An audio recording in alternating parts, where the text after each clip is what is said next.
Item ಯಾವುದೇ ಇರಲಿ try ಮಾಡಿ ಆಚಿ ಚಿಕನ್ ಮಸಾಲಾ. ಜೋರಾಗ್ತಾ ಇದೆ ಬಿಡದಿ ಟೌನ್ಶಿಪ್ ಬಡಿದಾಟ. ಬಹಿರಂಗ ಚರ್ಚೆಗೆ ಬನ್ನಿ ಅಂತ ಸಿಎಂಗೆ ಎಚ್.ಡಿ. ಕುಮಾರಸ್ವಾಮಿ ಪಂಥಾಹ್ವಾನ ಕೊಟ್ಟಿದ್ದಾರೆ. ಎರಡನೇ ಬಾರಿ ಪತ್ರ ಬರೆಯೋದ್ರ ಮೂಲಕ ಬೈರಮಂಗಲಕ್ಕೆ ಬನ್ನಿ ಅಂತ ಎಚ್.ಡಿ. ಕುಮಾರಸ್ವಾಮಿ ಅವರು ಸಿಎಂ ಡಿ.ಕೆ. ಶಿವಕುಮಾರ್ ಅವರಿಗೆ ಕರೆದಿದ್ದಾರೆ. ಬೈರಮಂಗಲದಲ್ಲಿ ಜೋರಾಗುತ್ತಾ ಹಾಗಾದ್ರೆ ರೈತರ ಕಿಚ್ಚು. ಇದು ಸ್ಥಳೀಯ ಸಮಸ್ಯೆ ಆಗಿರೋದ್ರಿಂದ ಅಲ್ಲಿಗೆ ಬನ್ನಿ ಅಂತ ಎಚ್.ಡಿ.ಕೆ ಕರೆದಿದ್ದಾರೆ.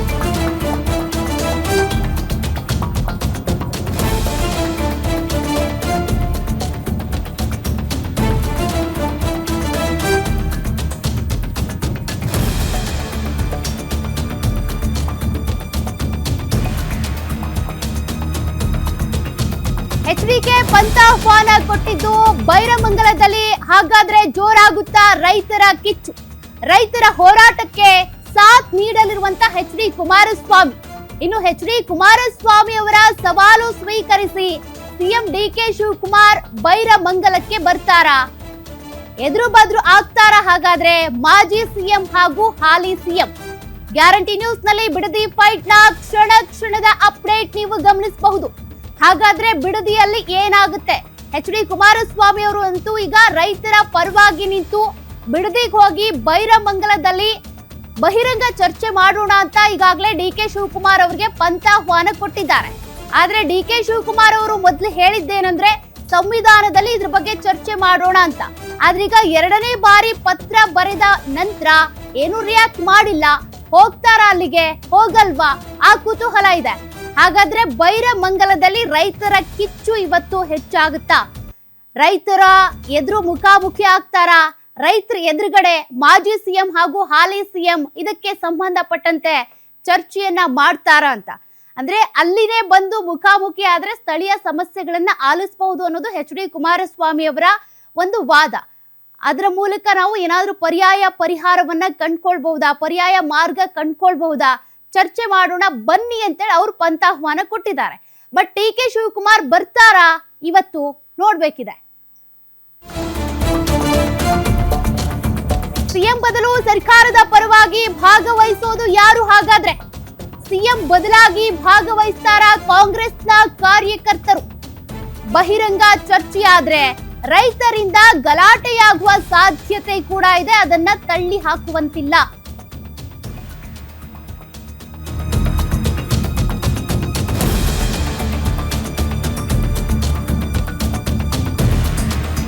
ರೈತರ ಪ್ರತಿಭಟನಾ ಸ್ಥಳದ ಸುತ್ತ ನಿಷೇಧಾಜ್ಞೆ ಜಾರಿ ಇದೆ.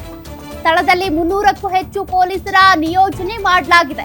ಅಂದ್ರೆ ಸಿಎಂ ಡಿ.ಕೆ. ಶಿವಕುಮಾರ್ ಅವರು ಬರಲಿಲ್ಲ ಅಂದ್ರೆ ಅವರ ಪರವಾಗಿ ಹಾಗಾದ್ರೆ ಕಾಂಗ್ರೆಸ್ನ ಕಾರ್ಯಕರ್ತರು ಬರ್ತಾರಾ? ಯಾರು ಬರ್ತಾರೆ ಅನ್ನುವಂತ ಪ್ರಶ್ನೆ ಇದೆ. ಮತ್ತೊಂದು ಇಲ್ಲಿ ವ್ಯವಸ್ಥೆಯ ಬಗ್ಗೆ ಆಗ್ಲಿ, ಅಲ್ಲಾಗುವಂತ ಗಲಾಟೆ ಬಗ್ಗೆನೂ ಕೂಡ ಆತಂಕ ಇದೆ. ಒಂದ್ ಕಡೆ ರೈತರು ಜಮೀನ್ ಕೊಡ್ತೀವಿ ಅಂತಾನೂ ಇದ್ದಾರೆ, ಮತ್ತೊಂದು ಗುಂಪು ಕೊಡಲ್ಲ ಅಂತ ಇದ್ದಾರೆ. ವಿರೋಧನೆ ಹೆಚ್ಚಾಗಿದೆ. ಬಟ್ ಈ ಸಂದರ್ಭದಲ್ಲಿ ಮಾಜಿ ಸಿಎಂ ಹಾಲಿ ಸಿಎಂ ಚರ್ಚೆಗೆ ಅಂತ ಬಂದ್ರೆ ಅಥವಾ ಸಿಎಂ ಕಡೆಯಿಂದ ಯಾರಾದ್ರೂ ಬಂದ್ರು ಕೂಡ ಅಲ್ಲಿ ಗಲಾಟೆಗಳಾಗುವಂತ ಸಾಧ್ಯತೆ ಇದೆ. ಅಂದ್ರೆ ಕೆಲವರು ರೈತರು ಜಮೀನ್ ಕೊಡೋದಕ್ಕೆ ರೆಡಿ ಇದ್ದಾರೆ, ಕೆಲವರು ಅನ್ನೋದಕ್ಕಿಂತ ಭಾಗಶಃ ಒಂದು 90% ರೈತರು ಕೊಡೋದಕ್ಕೆ ಇಷ್ಟ ಇಲ್ಲ. ಹಾಗಾಗಿ ಈ ಸಂದರ್ಭದಲ್ಲಿ ಗಲಾಟೆಗಳಾದ್ರೂ ಆಗಬಹುದು. ಅದನ್ನ ಯಾರು ಕಂಟ್ರೋಲ್ ಮಾಡ್ತಾರೆ?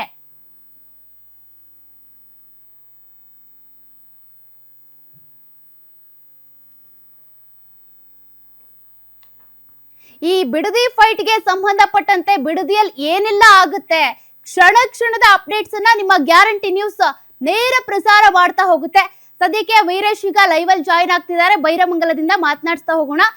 ವೀರೇಶ್, ಈಗ ಸದ್ಯಕ್ಕೆ ನಾವು ಗಮನಿಸ್ತಾ ಇದ್ವಿ ಬಿಡದಿ ಫೈಟ್ ಗೆ ಸಂಬಂಧಪಟ್ಟಂತೆ ಡಿ.ಕೆ. ಶಿವಕುಮಾರ್ ಬೈರಮಂಗಲಕ್ಕೆ ಹೋಗ್ತಾರ ಅನ್ನುವಂತ ಒಂದು ಕ್ವಶನ್ ಮಾರ್ಕ್ ಇದೆ. ಅವ್ರು ಹೋಗಿಲ್ಲ ಅಂದ್ರೂ ಸಿಎಂ ಪರವಾಗಿ ಯಾರು ಹೋಗ್ತಾರೆ ಅನ್ನುವಂತ ಕ್ವಶನ್ ಕೂಡ ಇದೆ. ಏನಾಗಬಹುದು ಸದ್ಯಕ್ಕೆ ಬಿಡದಿಯಲ್ಲಿ ಏನಾಗ್ತಾ ಇದೆ?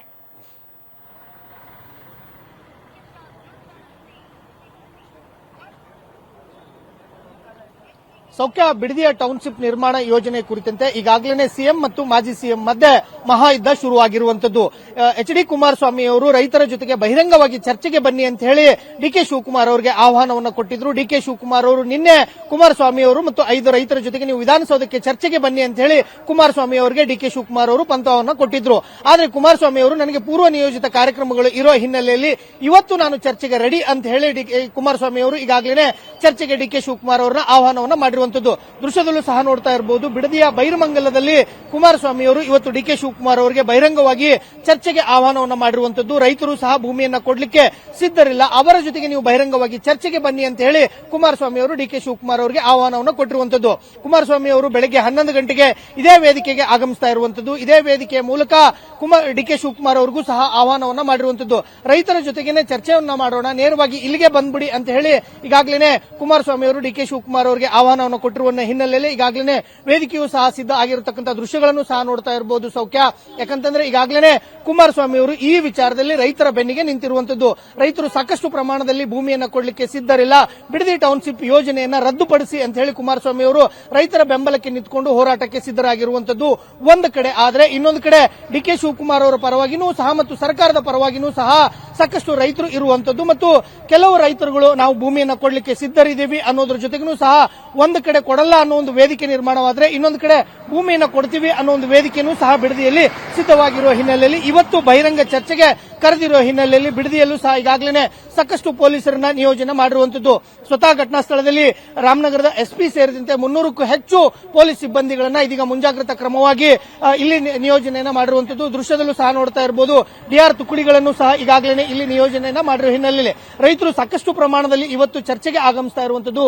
ಕುಮಾರಸ್ವಾಮಿ ಅವರು ಸಹಜವಾಗಿ ಬಹಿರಂಗವಾಗಿ ಚರ್ಚೆಗೆ ಆಹ್ವಾನ ಮಾಡಿರುವ ಹಿನ್ನೆಲೆಯಲ್ಲಿ ರೈತರ ಸಂಖ್ಯೆ ಹೆಚ್ಚಾಗುವಂತಹ ಸಾಧ್ಯತೆಗಳು ಒಂದು ಕಡೆ. ಆದ್ರೆ ಭೂಮಿಯನ್ನ ಕೊಡಲ್ಲ ಅನ್ನೋ ಒಂದು ಎಚ್ಚರಿಕೆಯನ್ನು ಕೊಡೋದ್ರ ಜೊತೆಗೆ ಸರ್ಕಾರಕ್ಕೆ ಒಂದು ವಾರ್ನಿಂಗ್ ಅನ್ನು ಕೊಡಲಿಕ್ಕೆ ಸಾಕಷ್ಟು ರೈತರು ಒಂದು ಕಡೆ ಮುಂದಾಗ್ತಾ ಇದ್ರೆ, ಇನ್ನೊಂದು ಕಡೆ ನನ್ನ ಕ್ಯಾಮರಾಮನ್ ಅಜಯ್ ಅವರು ಇನ್ನೊಂದು ವೇದಿಕೆಯನ್ನು ಸಹ ತೋರಿಸುವಂತ ಪ್ರಯತ್ನವನ್ನ ಮಾಡ್ತಾರೆ. ಒಂದು ಕಡೆ ಭೂಮಿಯನ್ನ ಕೊಡಲ್ಲ ಅನ್ನೋ ಒಂದು ವೇದಿಕೆ ಸಿದ್ಧ ಆಗಿದ್ರೆ, ಇನ್ನೊಂದು ಕಡೆ ನಾವು ಭೂಮಿಯನ್ನ ಕೊಡ್ತೀವಿ ಅನ್ನೋ ಒಂದು ವೇದಿಕೆಯೂ ಸಹ ಕೇವಲ 100 ಮೀಟರ್ ಅಂತರಗಳಲ್ಲಿ ರೆಡಿ ಆಗಿರುವಂತದ್ದು. ದೃಶ್ಯದಲ್ಲೂ ಸಹ ನೋಡ್ತಾ ಇರಬಹುದು ಸೌಖ್ಯ. ಯಾಕಂತಂದ್ರೆ ಕೇವಲ 100 ಮೀಟರ್ಗಳ ಅಂತರದಲ್ಲಿ 2 ವೇದಿಕೆಗಳು ನಿರ್ಮಾಣ ಆಗಿರುವಂತದ್ದು. ಒಂದು ವೇದಿಕೆಯಲ್ಲಿ ಭೂಮಿಯನ್ನ ಕೊಡಲ್ಲ ಅನ್ನೋ ರೈತರು ಇದ್ರೆ, ಇನ್ನೊಂದು ವೇದಿಕೆಯಲ್ಲಿ ನಾವು ಭೂಮಿಯನ್ನ ಕೊಡ್ತೀವಿ, ಈ ಯೋಜನೆ ಆಗ್ಬೇಕು ಅನ್ನೋ ಒಂದು ನಿಟ್ಟಿನಲ್ಲೂ ಸಹ ರೈತರು ಇರೋ ಹಿನ್ನೆಲೆಯಲ್ಲಿ ಇವತ್ತು ರೈತರ ಮಧ್ಯೆ ಈ ಹೋರಾಟ ಯಾವ ಹಂತಕ್ಕೆ ಹೋಗುತ್ತೆ ಅನ್ನೋದು ಸಾಕಷ್ಟು ಕುತೂಹಲ ಕೆರಳಿಸ್ತಾ ಇದ್ರೆ, ಕುಮಾರಸ್ವಾಮಿ ಅವರು 11 ಗಂಟೆಯಿಂದ 2 ಗಂಟೆವರೆಗೂ ಸಹ ನಾ ಬೈರಮಂಗಲದಲ್ಲೇ ಚರ್ಚೆಗೆ ರೆಡಿ ಇರ್ತೀನಿ, ನಿಮಗಾಗಿ ಕಾಯ್ತೀನಿ ಅಂತೇಳಿ ಡಿಕೆ ಶಿವಕುಮಾರ್ ಅವರಿಗೆ ಆಹ್ವಾನವನ್ನು ಕೊಟ್ಟಿರುವಂತದ್ದು. ಆದ್ರೆ ಈ ಕ್ಷಣದವರೆಗೂ ಸಹ ಸರ್ಕಾರದಿಂದ ಈ ಬಹಿರಂಗ ಚರ್ಚೆಗೆ ಕುಮಾರಸ್ವಾಮಿ ಅವರ ಜೊತೆಗೆ ಯಾರು ಬರ್ತಾರೆ ಅನ್ನೋದು ಈಗಲೂ ಸಹ ಕ್ವಶನ್ ಮಾರ್ಕ್ ಆಗಿರುವಂತದ್ದು. ಯಾಕಂತಂದ್ರೆ ಸರ್ಕಾರದ ಪರವಾಗಿ ಸಿಎಂ ಡಿಕೆ ಶಿವಕುಮಾರ್ ಅವರಾಗ್ಲಿ ಸೇರಿದಂತೆ ಯಾರಾದರೂ ಶಾಸಕರಾಗ್ಲಿ ಸಚಿವರಾಗ್ಲಿ ಬಂದರೆ ಇಲ್ಲಿನ ಯುದ್ಧ ಸಾಕಷ್ಟು ಜೋರಾಗುವಂತ ಸಾಧ್ಯತೆ ಇರುವಂತದ್ದು. ಯಾಕಂತಂದ್ರೆ ರೈತರ ಹೋರಾಟ ಒಂದು ಕಡೆ ಪರನೂ ಇದೆ, ವಿರುದ್ಧವಾಗಿಯೂ ಇದೆ. ಹೀಗಾಗಿ ಪೂರ್ವ ನಿಯೋಜಿತವಾಗಿ ಸಾಕಷ್ಟು ಪೊಲೀಸರು ನಿಯೋಜನೆಯನ್ನು ಮಾಡಿರುವಂತದ್ದು. ಕುಮಾರಸ್ವಾಮಿ ಅವರು ಈಗಾಗಲೇ ನಾನು ಬಹಿರಂಗ ಚರ್ಚೆಗೆ ಸಿದ್ಧ, ವೇದಿಕೆಗೆ ಬರ್ತೀನಿ ಅಂತ ಹೇಳಿರುವಂತದ್ದು. ಆದ್ರೆ ಸರ್ಕಾರದ ಪರವಾಗಿ ಯಾರು ಬರ್ತಾರೆ ಅನ್ನೋದು ಇನ್ನೂ ಸಹ ಕ್ವಶನ್ ಮಾರ್ಕ್ ಆಗಿರುವಂತದ್ದು. ಆದ್ರೆ ಒಂದ್ ಕಡೆ ಕುಮಾರಸ್ವಾಮಿ ಅವರು ಭೂಮಿ ಕೊಡಲ್ಲ ಅನ್ನೋ ರೈತರ ಜೊತೆಗೆ ಈಗಾಗಲೇ ಚರ್ಚೆಗೆ ಸಿದ್ಧವಾಗಿದ್ರೆ, ಇನ್ನೊಂದು ಕಡೆ ಭೂಮಿಯನ್ನು ಕೊಡ್ತೀವಿ ಅಂತ ಏನ್ ರೈತರಿದ್ದಾರೆ ಅವರು ಇವತ್ತಿನ ಈ ಚರ್ಚೆಯಲ್ಲಿ ಭಾಗಿಯಾಗುವಂತ ಸಾಧ್ಯತೆಗಳು ಇರುವಂತದ್ದು. ಸೌಖ್ಯ. ಓಕೆ, ಥ್ಯಾಂಕ್ ಯು ವೀರೇಶ್ ದಾನಿ ಲೈವ್ ಡೀಟೇಲ್ಸ್ಗೆ.